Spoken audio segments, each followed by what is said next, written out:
This is the just continuation of the previous video. In this video also we will discuss some more problems. Then first question: a double acting air compressor work with an indicated power of 37 kilowatt. Okay, air is drawn at 1 bar and 300 Kelvin and compressed according to the law PV raised to 1.2 is equal to constant to 7 bar.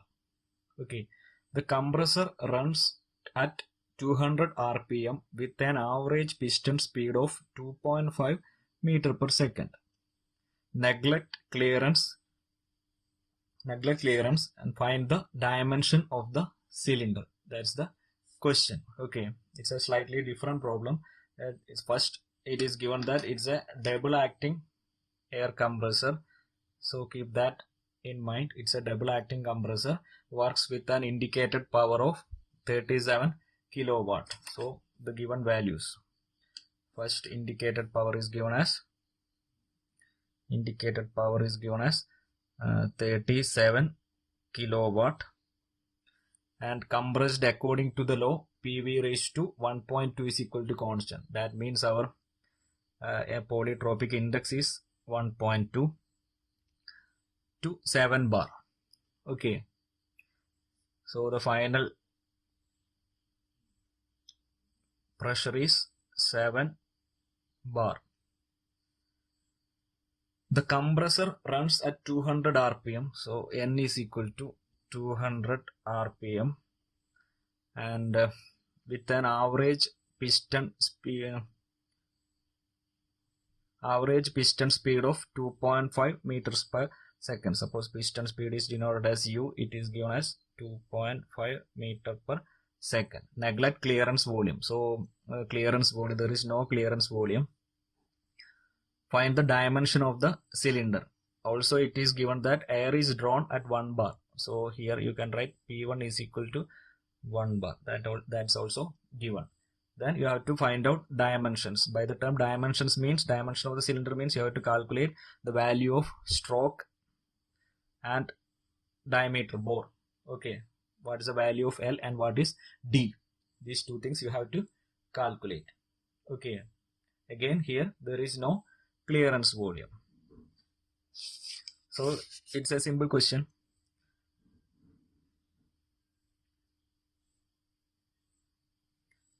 One more thing, it is given that the temperature is 300 Kelvin.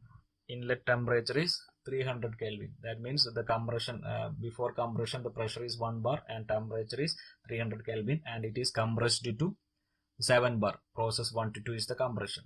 Okay, please remember the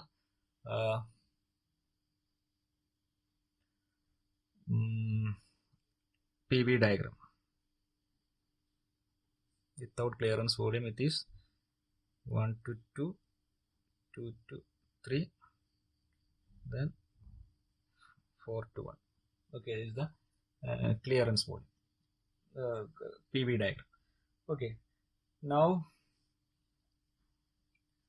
here the new thing is given that U is equal to 2.5 meter per second. That means the average velocity of piston is given that 2.5 meter per second.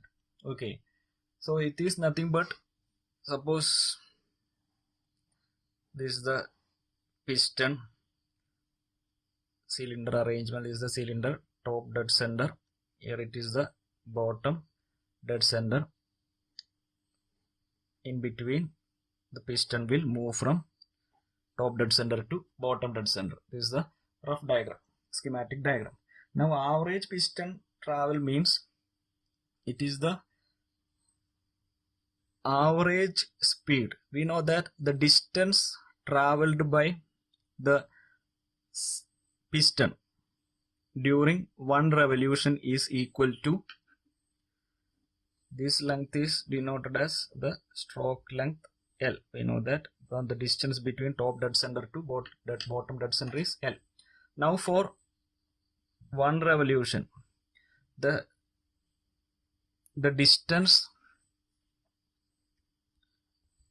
traveled by piston is equal to 2 times this length. That means for half revolution for the crank, for the half revolution of crank 0 to 180 degree, it will move from BDC to TDC. Then the next 180 degree, it just reverses direction and it will move from TDC to BDC. So that means for one complete revolution, the piston will travel 2 times its stroke length. Okay. So for one complete revolution, the piston distance traveled by the piston is 2 times L. Now we know that the velocity is nothing but distance traveled by time. Okay. So velocity U is equal to distance traveled by time. You have to divide here also by some quantity related to time. Okay. This is for one revolution. Now it is given that the total number of revolution is N. Okay, N is already rotation per minute. So in order to convert this into, you have to multiply by 60. That means per minute it is per minute. So you have to take 60 in the denominator. So the average velocity U, the average velocity of this piston is equal to 2 times L into N by 60. Okay, this equation is obtained by this condition. The distance traveled by piston for complete one revolution is always 2 into stroke length. Okay, this, if it is single acting or double acting, this equation won't change, because if it is a single acting arrangement, also the movement of the distance traveled is 2 into L. If it is double acting, also the distance traveled by the piston is same, it will be 2L. So try to remember this equation. The average speed of the piston is always 2 into L into N by 60. Okay, 2L is the total distance covered. Then you have to divide by time. So that time is N by 60. This 2L is for one revolution. So for total revolution, you have to multiply it with N by 60. So this is the equation for average speed of the piston for a single acting or double acting. Whatever it is, this equation will be, this equation remains the same, 2ln by 60. Okay. So it is given that U is equal to, the average speed is given in the question as 2.5 meter per second. So you can write 2.5 is equal to 2 into L is not given. You have to calculate 2 into L into the RPM is given as 200 RPM. So 200, since it is in minute, to convert it into second, to 2ln by 60. So directly this gives, from this you can calculate the stroke length L equal to 0.375 meter. Okay, that's the first answer. You have to calculate the dimensions. So you got the stroke length of the cylinder as 0.375. Now the next task is how to calculate the diameter of the piston. Okay. So in order to calculate the diameter, we know the value of indicated power. The indicated power is given as 37 kilowatt. From that condition, you can calculate the diameter of the piston. Okay, first try to write the equation of indicated power.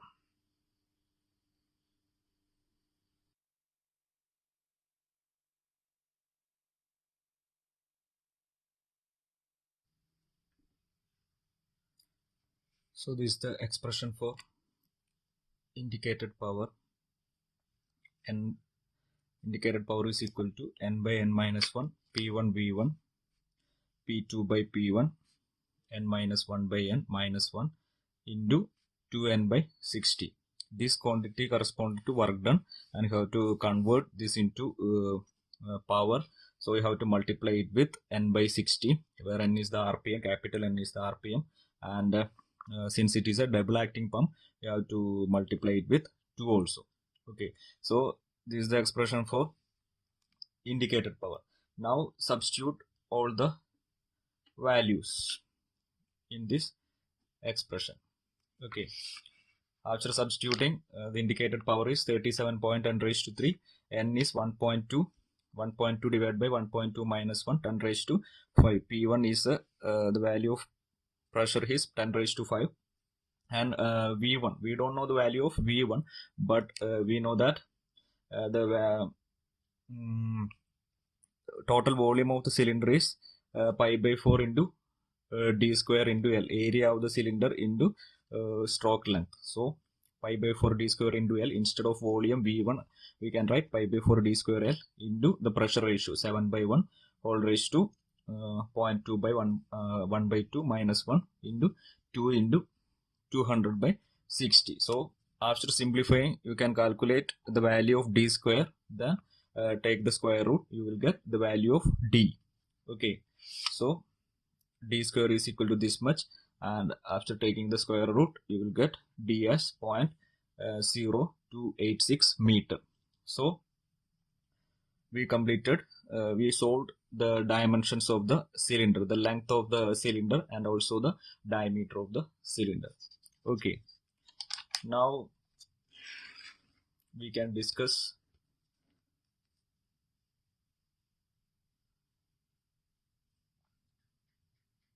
one more problem.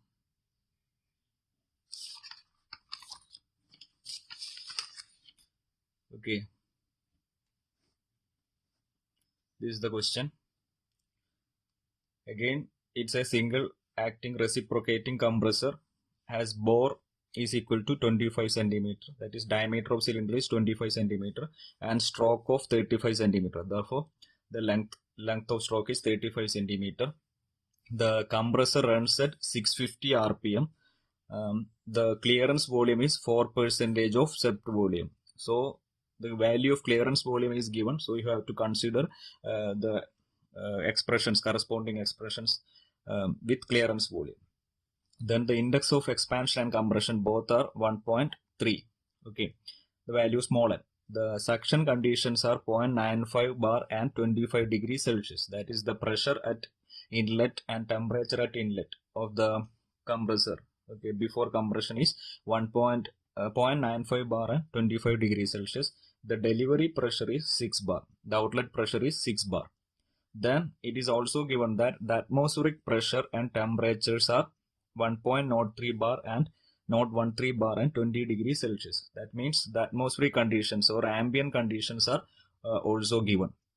So for this particular values, you have to calculate the free air delivered, volumetric efficiency and indicated power input. Okay, so in this case the atmospheric pressure and temperature values are given, so you have to choose the corresponding equations, the equations in terms of atmospheric pressure, temperature, etc. And one more thing, generally the atmospheric air temperature, standard atmospheric air temperature is taken as 15 degree, but in this question it is already given the temperature as 20 degrees Celsius, so you have to consider 20 degrees Celsius as atmospheric, standard atmospheric air temperature. Okay, if it is not given, you have to take 15 degree as the standard atmospheric temperature. Okay, now note down the given values. Diameter is 25 centimeter or it's equal to 0.25 meter. Length is 35 centimeter is equal to 0.35 meter. Then n is in rpm, 650 rpm. Then clearance volume is 0.04 times Vs. 4% means 4 by 100, 0.04 times Vs. Then the compression and expansion index 1.3. P1 is equal to, at inlet P1 is equal to 0.95 bar. T1 is equal to 25 degrees Celsius. Exit temperature is, delivery pressure is 6 bar. Okay, then atmospheric air conditions or ambient conditions are P atmosphere is equal to 1.013 bar. So into 10 raised to 5 will give the pressure in Pascal. Then T atmospheric pressure is equal to 20 degrees Celsius plus 273 will give temperature in Kelvin. Here also you have to convert this value into Kelvin. Okay, so these are the given values. Now just remember the PV diagram. This is the inlet condition P1 T1.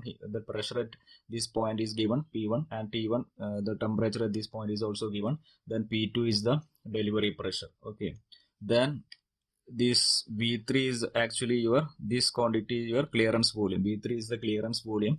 V1 is the total volume, and the value between V3 and V1. The volume between V3 and V1 minus V3 will be your swept volume, actual swept volume. Not actual, it's a theoretical swept volume. The cylinder can move from this point. This will be your top dead center point. This is your bottom dead center point. So the cylinder can move from point 3 to 1. So this is the theoretical swept volume, and this V4 and V1. The volume between V4 and V1 is the effective swept volume. Okay. Now, first we can calculate the swept volume Vs. Since the diameter and length are given, we know that swept volume is equal to pi by 4 d square L. Area into this quantity is the area of the cylinder. This is the length. Area into length. So substitute the values, and the final value will be swept volume will be 0.0171 meter cube. Okay, clear. Now after that, it is given that VC is equal to 0.04 Vs. So you can calculate VC also. 0.04 into this much quantity will give the value of VC. And the ratio of VC by Vs is known as compression ratio. It is generally denoted by the letter K or C. So it is 0.04. Vc by Vs it's already given in the question. The value is 0.04. Okay. Now we can calculate the volumetric efficiency, and the corresponding expression for volumetric efficiency is equal to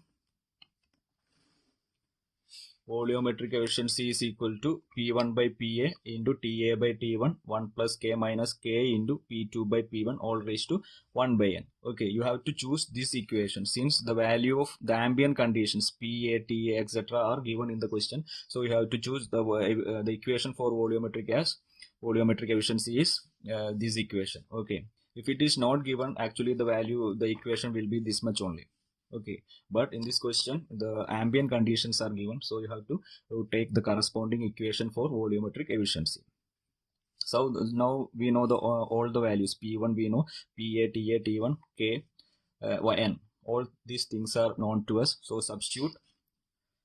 Okay, after substituting, the value will be around 80.67.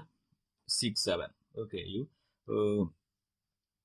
try to solve individually. The value will be 80.67.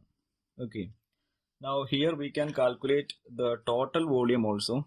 One more thing, total volume is equal to swept volume plus clearance volume. We already calculated swept volume and clearance volume, so from that you can calculate the total volume. It will be around 0.0178 meter cube, the total volume of the cylinder V1. Okay, now we have to calculate free air delivered. How to calculate free air delivered? So take the equation expression for free air delivered in terms of PATA, ambient conditions. Free air delivered is equal to P1 by PA into TA by T1 into V1 minus V4. Okay, that is free air delivered, the expression for free air delivered. So the value of P1 is given, PA TA, T1, all these things are given in the question. Then V1 is we calculated, and V4, this thing we don't know.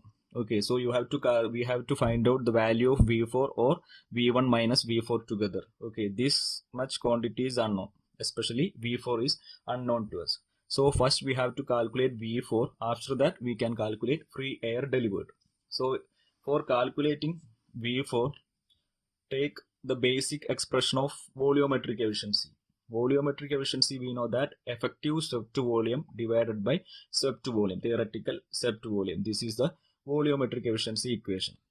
Now from the graph we already discussed, effective swept volume is nothing but V1 minus V4, and swept volume we denoted it as Vs. The value of swept volume we already calculated, and the value of volumetric efficiency is also known to us. So from this you can calculate V1 minus V4 as 0.81 into 0.0171. So substitute and calculate, you will get the value of V1 minus V4 together. V1 minus V4 together is equal to 0.0136 meter cube per cycle. Now substitute this value in the free air delivery equation. Substitute the V1 minus V4 is 0.0136. Substitute and simplify. The final answer will be free air delivered is equal to 0.0125 meter cube per cycle. Okay, but generally free air delivered is the volume of air, and it is generally expressed in meter cube or meter cube per second, volume flow rate. Okay, in terms of volume flow rate. So you have to convert this meter cube per cycle into volume meter cube per second. So for that we have to multiply by n by 60. This is per cycle or per rotation. So in order to convert it into per meter cube per second, multiply it with n by 60. So finally the value will be 0.0136 meter cube per second. Okay, this is the second answer. Now one more thing we have to calculate. We have to find out the indicated power. So the indicated power can be calculated by directly applying this equation. We already derived this equation. Indicated power is equal to n by n minus 1 P1 V1 minus V4 P2 by P1 all raised to n minus 1 by n minus 1 into n by 60. This is for converting work done into power. Substitute and simplify. You will get indicated power as 32.15. Okay, clear. Now one more thing I want to add. We know we already calculated the value of V1 minus V4. Okay, but we can calculate the value of V4 by using the expansion equation. We know that for expansion the value is the curve is expanding from this, the curve 1 to 2 compression, 2 to 3, then 3 to 4 is the expansion process. The expansion is taking place from 3 to 4. That means the corresponding equation is PV raised to 1.3 is equal to constant. So you can write P3 V3 raised to 1.3 is equal to P4 V4 raised to 1.3. And we also know that P1 and P4 are same, and P2 and P3 are same because it's a constant pressure process. So P3 is equal to P2 and P4 is equal to P1. Okay, substituting all these conditions, P4 is, instead of P4 I can write P1, instead of P3 I can write P2. These two values are given in the question, so you can directly substitute. Also V3 means it is the clearance volume Vc. This is also, we already calculate the value of Vc also. Now the only unknown is V4. So from this expression also we can calculate V4. After calculating V4 we can calculate V1 minus V4 and we can substitute in this equation. So this is another way of calculating volume and free air delivered. Or you can use the basic equation of effective volume. Okay, by this equation also we can calculate V1 minus V4. Okay, that's all for today. And one more thing, please try to do more problems. Use any standard textbook preferred in the textbook, just like RK Bensal or any other textbook prescribed in the syllabus. You can try to solve more numerical problems. Okay, thank you.